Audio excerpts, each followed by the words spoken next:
अगर आपका भी कोई प्रश्न हो तो इस कमेंट बॉक्स के नीचे में आप भी अपना प्रश्न कर सकते हैं। निधि शुक्ला जी महाराष्ट्र से, राधे राधे महाराज जी। हाँ राधे राधे।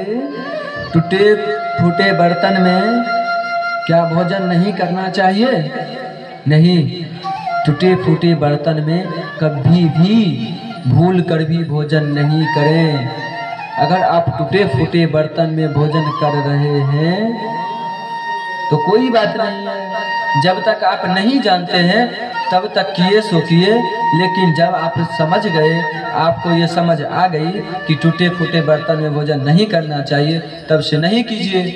क्यों? इसका कारण है कि अगर आप टूटे फूटे बर्तन में भोजन कर रहे हैं तो आपके अंदर घर से माँ लक्ष्मी रूठ जाएगी और दरिद्रता का आगमन हो जाएगा और घर परिवार में सदा क्लेश बना रहेगा। आपस में घर में जितने भी लोग रहेंगे निश्चित ही किसी ना किसी लोगों को, एक लोगों को कोई ना कोई रोग से ग्रसित है तो फिर वो व्यक्ति जरा सा सुधार होगा उसमें और फिर दूसरे व्यक्ति को फिर वो रोग आ जाएगा। इसलिए घर में ना पुराने, ज्यादा से ज्यादा पुराने कपड़े भी नहीं रहना चाहिए,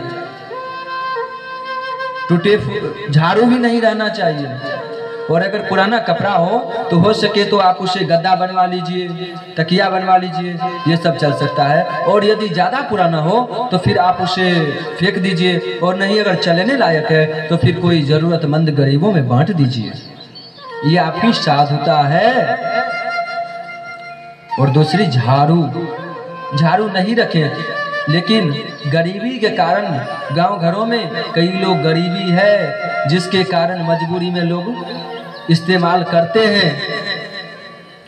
हैं भाई। गरीबी से ही उत्पन्न हो रही है। आपके अंदर अगर गरीबी है तो गरीबी आ कहां से रही है? गरीबी तो है ही आपके अंदर, और आप टूटे झाड़ू से लगा रहे हैं, साफ कर रहे हैं कचरे को, तो कचरा आप साफ नहीं कर रहे हैं, वो कचरा और बिखेर रहे हैं। इसलिए गरीबी पर गरीबी ही आप ला रहे हैं। इसलिए वो झाड़ू को हो सके तो अगर आपको ज़्यादा गरीबी है, गांव घरों की मैं बात कर रहा हूँ, ज़्यादा गरीबी है तो फिर उस झाड़ू को आप अच्छे से सिलेक्ट करके बांध लीजिए और फिर उससे अपना कार्य कीजिए, तो इसमें कोई दोष नहीं है। और अपने घर के टूटे फूटे बर्तन को अमावस्या के दिन या मंगलवार, अमावस्या या शनिवार, ये 2 दिन में आप किसी भी दिन निकाल करके फेंक सकते हैं।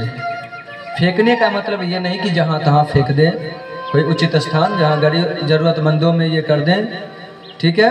और रसोई घर में टूटे फूटे बर्तन का सबसे पहला, और दूसरा, रसोई घर में जब भी प्रवेश करें तो हाथ पांव धुल लें, और उसके बाद जब भी भोजन बनाएं तो कितने बार मैं पहले भी कह चुका हूं कि भोजन जब भी बनाएं माताएं बाल को बंद करके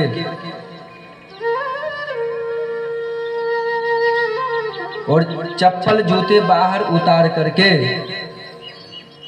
और रसोई में साफ सुथरा रहना चाहिए। कई माताएं रात को ही भोजन बना लेती है और भोजन बना करके साफ सुथरा रखने के लिए अंदर झाड़ू पोछा लगा लेती है, लेकिन ऐसा बिल्कुल नहीं करना चाहिए। ये आपका खुद का अनुभव होगा, आपके अंदर में अंदर से खुद पता चल रहा होगा कि हमारे अंदर माँ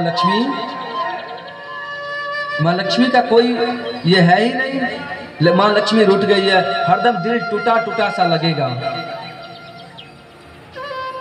यही आप में ये सब कमी है।